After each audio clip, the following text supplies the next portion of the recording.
ไม่สูงค่ะเมื่อในเป็นวันที่27เดือนธันวาคมที่11ปี2025เป็นวันพฤหัสในตอนในข่าวสายหมอหอมได้อ่อนเอาพี่น้องเฮาค่ะมาหับถอมด้วยข้อปืนเผาเงาเงินปาฏิแม่สูงจึงใต้ในค่ะปยก็ค่ะได้ย้อนมาปันตั้งหันถึงเกี่ยวกับเรื่องปาฏิแม่สูงจึงใต้อีกหนึ่งในตอนในค่ะอ่อนตั้งเปิ้นได้ก็เฮาค่ะมาถอมด้วยข้อปืนเผาอ่อนตั้งในค่ะเงาเงินปาฏิแม่สูงจึงใต้ ลุ่มกอมาชินทิ้งซิมลักหมายแลท่าสางนาการหมายเลข1217ลาบา09กาตา3หมายวันที่26เดือนธันวาคมที่11ปี2025นะคะในก็ได้เรียกว่าเป็นข้อเปิ้นเผาอันออกมาเป็นตั้งการนะคะในข้อเปิ้นเผานั่นเตรียมไว้ว่าถึงผู้กวนตับผู้ก้อนฮองการโกจันแหล่ผู้อ่อนโหโกจันในปาฏิแม่สูงจึงได้ตับซึกจึงได้ลองตางข้อโป้งปืนเผาเตไลอึดซิมโฮงเคทีวีโฮงเคทีวีใน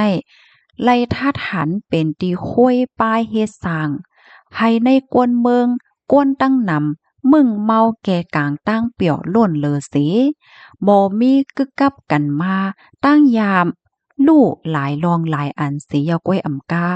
ในเจออันเปี่ยวล้วนป่นเหลือกำพองบ่ใจตื้อป้ายาเมากำถึงตีไลเซ็งสายใจกว่าก็มีมาเป็นตีเย้าแลมันตื้นมีพรหลีตากวนเมืองกวนตั้งนำในนาทีอุบเปิ่งลาล้าไลหันมาหนังในเย้ากอบในแลแต่เอาวันออกคอปงปืนเผาในกว่า1ในนาดีปาฏิแม่ทรงจึงใต้ตับซึกจึงใต้ก้มกำยืนถึงไหลตั้งเสียงในเตไลหามแห่อืดซิมโค้งเขทีวีเตอำไลปึดขุยโค้งเขทีวีลาล้าข้อที่2วันที่1เดือนธันวาคมที่12ปี2025ไว้เป็นวันลื่นสุดเสโค้งเคทีวีอันมีในนาดีปฏิเมทรงจึงได้ตับซึกจึงได้ก้มกำยืนถึงไหลตั้งเสียงในเดไหลอึดซิมย่าปังเดอำไลสืบปึดผุยล่าอยู่ยาวไหว้หลังวันที่1เดือนธันวาคม12ปี2025สีตึกไหลท่าทันยังตึกสืบเปิดผุยโค้งเคทีวีอยู่เพราะว่าในจึงเดไลคำตั้งเอาเรื่องการคบซิม8โค้งเคทีวีให้เป็นก้นตั้งนำเปิงเสยยอกวยมกาเจ้าของโฮงเคทีวีก็เดไลขามตั้งตียอบเอาเรื่องการต่างล้มตะลาปันตามเงินตั้งตามคอกแลตามการแก้มกว่าอยู่ยาวข้อที่3ห้าพันคอปงปืนเผาในยาวผู้กวนตับผู้ก้อนหองการโกจันแหล่ผู้อ่อนโหโกจันในปาฏิเมสูงจึงใต้ตับซึกจึงได้ตั้งเซ็งเดลัยอ่อนกันต้งตื่นเข้าป่ากุ้มกำจัดทัดกว่าลองการห้ามแห่อึดซิมโฮงเขตทีวีในนาทีอันเกี่ยวข้องไผ่มันสีไหว้หลังวันที่1เดือนธันวาคมที่12ปี2025ยกสั่งว่ายังตึกมีผู้ก่ออันป่วนเปลี่ยนปึดผุยโค้งเขตทีวีอยู่เพราะว่าในจึงหนังหือเตจังเต็บตัดปันตามซิม8โค้งเขตทีวี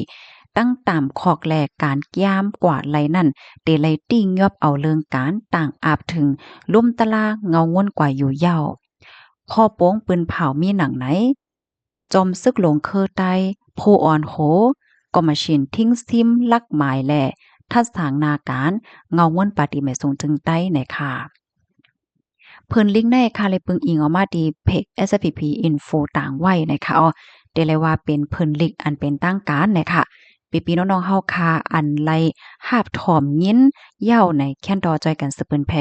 แชร์กว่าเสกำในค่ะเนาะเพราะว่ามาลาดเกี่ยวกับไปลองเขตทีวีไหนพี่น้องค่ะหันถึงจึงหือพวงในค่ะเนาะสังหันถึงว่ามันกึ่งลีมีเหย้าเจ้าไหนเนี่ยก็แค่นดอจอยกันสืบเปิ้นแพแชร์กว่าน้ำในค่ะเนาะนังคือพี่น้องค่ะโกติโกตางพอได้ไลหาบถ่อมไลหาบโหไลหาบยินกันฝ่ายหนึ่งก็ให้จางเป็นสักเสหลักฐานนั่นน่ะเนาะว่าตั้งฝ่าย SSPP ไล่ปืนเผาเพิ่นลิกจังไหนออกมาเฮ็ดไหนเนี่ยค่ะเนาะค่ะกำได้ทราบเนี่ยค่ะได้ย้อนมาลาดตอนอันที่ค่ะว่าใครย้อนมาปันตั้งหันถึงอีกนึงอันว่านั่นเนี่ยค่ะเนาะอันได้ก็ค่ะได้ย้อนลาดจอมหนังตีอันคาไล่หัน ก้วยเนี่ยค่ะเนาะอันค่าหันและอันค่าฮู้ก้วยเนี่ยค่ะในฐานะที่เฮาค่ะเป็นก้นปืนเผาค่ะเนาะเหมือนจึงหนังมือกาก่อนป่นมาเฮ็ดให้ค่ะนะเมื่อหนังยามปืนเผากว่าข่าวเงาตัวอย่างเปิงแตกมันมีก้นไหลโคบทบลองตั้งอย่าเพิดเสลองๆไว้ในนาตีของดับศึกจึงได้ SPP แหนก็ไหลหันอันเป็นภูมิปนพรค่ะเนาะอ่าภูมิปนพรเขาในเปิ้นก็เข้าจอยเทียมค่ะนะอันใดก็ไหลคู่ตีก้นวานค่ะเนาะเปิ้นลาดเหมือนจังว่าเปิ้นทบตั้งยาว่าสังว่าเฮ็ดจังได๋ออกข่าวออกง่าวกว่าเหย้าเฮ็ดให้ก็อำเฮิงสังในภูมิปนพรในปื้นตีนนั่นเนี่ยก็เข้าจอยเทียมเฮ็ดไหนเนี่ยค่ะว่าแล้วก็แทงตอนหนึ่งเหมือนจังหนังเพราะว่ามีข่าวเงาออกมาลองว่าในปื้นตีนนั่นเฮ็ดสร้างลองอำเหลี่ยมลักว่าสังว่าเฮ็ดไหน อำเพิงสังอันเพราะว่าข่าวเงาออกกว่าเหย้าเนี่ยก็อันเป็นภูมิปนพรเขาในเปิ้นก็เข้าทัดห้องถามเฮ็ดไหนเนี่ยค่ะว่าอันนี้ก็เลยคู่ลองคือเลยคู่ลองจั่งไหนเนี่ยค่ะเนาะก็เป็นนั้นแหละก็ใครมาใครนี่ปันพี่ๆน้องๆเฮาค่ะเฮ็ดจั่งใดค่ะเนาะป้องว่าเพราะว่าอยู่ในหน้าที่ก้มกำในเพราะว่าเกิดอีหังเนี่ยก็ป้องว่าผู้ใหญ่ก้นโลหะภูมิปนพรเขาห้าเนี่ยเปิ้นก็เข้าตุ้ยเข้าทัดเข้าจอยเข้าเทียมเฮ็ดจั่งนั้นอยู่เนี่ยค่ะเนาะ อันนี้ก็เลยยินก้นในปื้นตีเปิ้นขึ้นป่องลัดนี่มาให้แหน่เนาะก็มาลัดนี่ปันพี่น้องเฮาคาเนี่ยค่ะเนาะก้อยกะว่าอันตั้งฝ่าย SPP เขาได้เขาก็เต็มป้อออกข่าวนะคะเนาะบางป้อบางไลมันจังหนังว่าไลเข้าจอยเข้าแถมก็นั้นก็นั้นก็ได้ป้อถามว่าออกข่าวจ่องไล่จังซี้แน่เปิ้นก็เต็มป้อสนใจลองว่าออกข่าวออกค้างเฮ็ดนั้นนี่ค่ะว่าลองตั้งได้ก็เป็นไว้เฮ็ดไหนค่ะเนาะนี่ก็เป็นป้อตอนต้นหนึงค่ะนะติไลฮู้ไลหานเหี่ยวก็มาไขเนกันนี่ค่ะเนาะ เพราะว่าเฮาค้ามาโดย